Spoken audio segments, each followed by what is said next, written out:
വിവാദ നായകനും സ്വയം പ്രഖ്യാപിത ആൾ ദൈവവുമായ നിത്യാനന്ദ മരിച്ചു എന്ന അഭ്യൂഹം ഇന്ന് രാവിലെ മുതൽ വ്യാപിക്കുകയാണ്. നിത്യാനന്ദയുടെ അനുയായിയും സഹോദരിയുടെ മകനുമായ സുന്ദരേശ്വരനാണ് ഇക്കാര്യം അറിയിച്ചത്. നിത്യാനന്ദയുടെ അനുയായികളുമായി നടത്തിയ വീഡിയോ കോൺഫറൻസിലായിരുന്നു വെളിപ്പെടുത്തൽ. സനാതന ധർമ്മം സ്ഥാപിക്കുന്നതിനു വേണ്ടി പോരാടിയ സ്വാമി ജീവത്യാഗം ചെയ്തു എന്നാണ് സുന്ദരേശൻ അനുയായികളെ അറിയിച്ചത്. എന്നാൽ നിത്യാനന്ദ മരണപ്പെട്ടു എന്നുള്ള വാർത്തകൾ അദ്ദേഹവുമായി ബന്ധപ്പെട്ട അടുത്ത വൃത്തങ്ങൾ നിഷേധിക്കുകയാണ്. നിത്യാനന്ദ ആരോഗ്യത്തോടെ ഇരിക്കുന്നു എന്നാണ് കൈലാസയുടെ ഔദ്യോഗിക എക്സ് അക്കൗണ്ടിലൂടെ പുറത്തുവിട്ട വാർത്താക്കുറിപ്പിൽ അറിയിച്ചിരിക്കുന്നത്.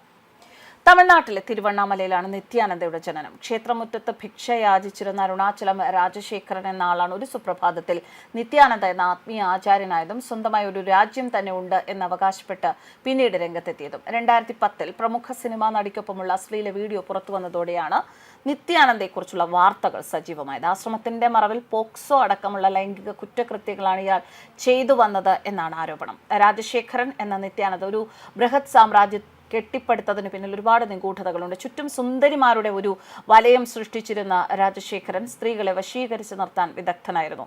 രാജശേഖരൻ നിത്യാനന്ദയായി മാറിയതിന് പ്രധാന പങ്ക് വഹിച്ചത് കുടുംബത്തിലെ കൊടുംപട്ടിണിയാണ്. ഇത് പലപ്പോഴും സമൂഹ മാധ്യമങ്ങളിലൂടെ തുറന്നു പറഞ്ഞിട്ടുണ്ട്. വിവാദ ആൾ ദൈവം നിത്യാനന്ദ.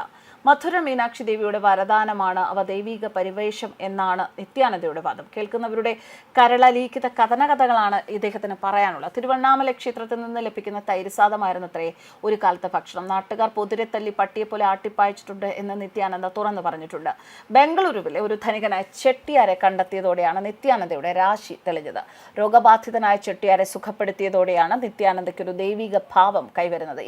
നമ്മുടെ നാട്ടിലെ നാടൻ ഫലമായ കൈതച്ചക്കയാണ് അദ്ദേഹത്തിന് നല്ല കാലം വരുത്തിയത് അത്രേ. മക്കളില്ല എന്ന് സങ്കടം പറഞ്ഞു വന്ന ഒരു സ്ത്രീക്ക് പൈനാപ്പിൾ ആശീർവദിച്ചു നൽകിയൊരു കഥയുണ്ട്. ആ പൈനാപ്പിൾ കഴിച്ച് ഗർഭിണിയായി എന്ന് അവർ അവകാശപ്പെട്ടതോടെ നിത്യാനന്ദയ്ക്ക് നല്ല കാലം തുടങ്ങി. പത്രങ്ങളിൽ നിത്യാനന്ദ നിറഞ്ഞു നിന്നു. പൈനാപ്പിൾ കൊണ്ട് സന്താന സൗഭാഗ്യമേ ഏകിയ ദിവ്യനെ തേടി ജനം വന്നു. കൈതച്ചക്ക വീണ്ടും ആശീർവദിച്ച് നൽകാൻ തുടങ്ങി. സംതൃപ്തരായ ഒരുപാട് ഭക്തർ അവരുടെ സന്തോഷം പ്രകടിപ്പിച്ചത് ഭൂമി ദാനം കൊടുത്താണ്. അങ്ങനെയാണ് ശതകോടീശ്വരനായത്. നിത്യാനന്ദയ്ക്ക് അന്വേഷണ ഉദ്യോഗസ്ഥർ നൽകിയ ഒരു വിശേഷണമുണ്ട്. സ്ത്രീകൾക്കും കുട്ടികൾക്കുമെതിരെ ആസൂത്രിതമായി കുറ്റകൃത്യങ്ങൾ ചെയ്യുന്ന കൊടും കുറ്റവാളി. ഇങ്ങനെയൊക്കെയാണ് അദ്ദേഹത്തെക്കുറിച്ച് പരന്നിട്ടുള്ള കഥകൾ. വിദ്യാസമ്പന്നരായ ആത്മീയ കാര്യങ്ങളിൽ താല്പര്യമുള്ള അതിസുന്ദരികളായ പെൺകുട്ടികളാണ് നിത്യാനന്ദയുടെ ഇരകളിൽ അധികവും. ഡോക്ടർമാരുണ്ട്, ഇതിൽ എഞ്ചിനീയർമാരുണ്ട്, അധ്യാപികമാരുണ്ട്, ഒരു നീണ്ട നിര തന്നെയാണ്. രണ്ടാമത്തെ കൂട്ടർ പ്രായപൂർത്തിയാകാത്ത പെൺകുട്ടികളാണ്. അത്ര ആശ്രമത്തിലെ അന്തേവാസികളായ പെൺകുട്ടികളെ ശാരീരികവും മാനസികവും ലൈംഗികവുമായി വർഷങ്ങളോളം നിത്യാനന്ദ പീഡിപ്പിച്ചതായി കണ്ടെത്തിയിരുന്നു. നിത്യാനന്ദ പീഡിപ്പിച്ച യുവതികളിൽ പലർക്കും പരാതി ഉണ്ടായിരുന്നില്ല അത്രേ. വർഷങ്ങൾക്ക് ശേഷം മാത്രമായിരുന്നു പലരും ലൈംഗികമായി പീഡിപ്പിക്കപ്പെട്ടു എന്ന് പോലും മനസ്സിലാക്കിയിരുന്നത്.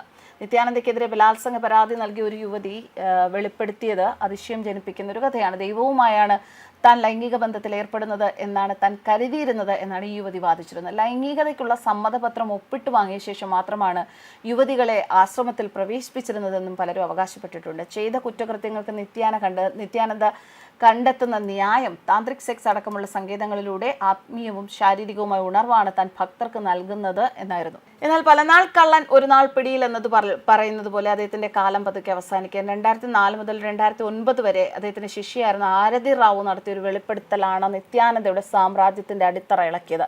40ഓളം തവണയാണ് ആരതിയെ നിത്യാനന്ദ ബലാത്സംഗത്തിന് ഇരയാക്കിയത്. ദൈവത്തിന്റെ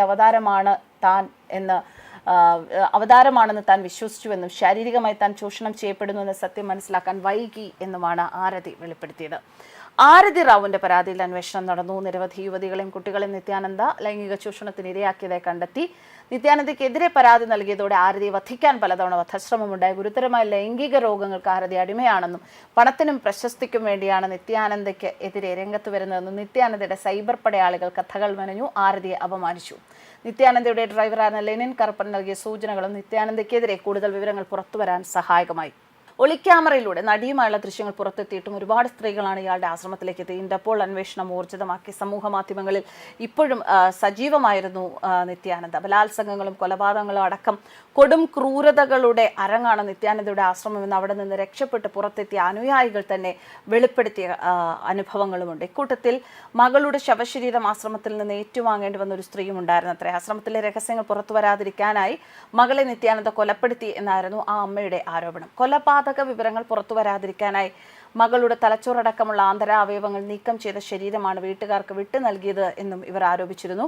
2012 നിത്യാനന്ദയ്ക്കെതിരെ ലൈംഗിക ആരോപണങ്ങൾ ഉയർന്നു. പോലീസ് പിടിയിലായെങ്കിൽ ഈ ആരോപണങ്ങളൊന്നും തന്നെ ഇയാൾക്ക് ഏശില്ല. എന്തായാലും ഈ നിത്യാനന്ദ എന്ന ഈ ആൾദൈവത്തിൻ്റെ കാലം അവസാനിച്ചു എന്നാണ് ഇന്ന് രാവിലെ മുതൽ വരുന്ന വാർത്തകൾ. പക്ഷേ അത് അത് സ്ഥിരീകരിക്കാത്ത രീതിയിൽ നിഷേധിച്ച വാർത്തകൾ പുറത്തു വരുന്നു. ഈ മരണവിവരം സ്ഥിരീകരിക്കാത്ത രീതിയിലുള്ള വാർത്തകൾ പുറത്തു വരുന്നുണ്ട്. എന്താണ് സംഭവിച്ചത് എന്നറിയില്ല. ഇതും ആരോ ഇതിനിടയിൽ പറഞ്ഞതുപോലെ ഏപ്രിൽ ഫുൾ ആക്കാനുള്ള, ഇത് കഴിഞ്ഞ ദിവസമാണ് ഏപ്രിൽ 1-ാം തീയതിയാണ് ഈ വാർത്ത പുറത്തു വന്നത്. അപ്പോൾ ഏപ്രിൽ ഫുൾ ആക്കാനുള്ള ഒരു അടവ് തന്നെയാണോ എന്നതാണ് അറിയേണ്ടത്. News desk karmas.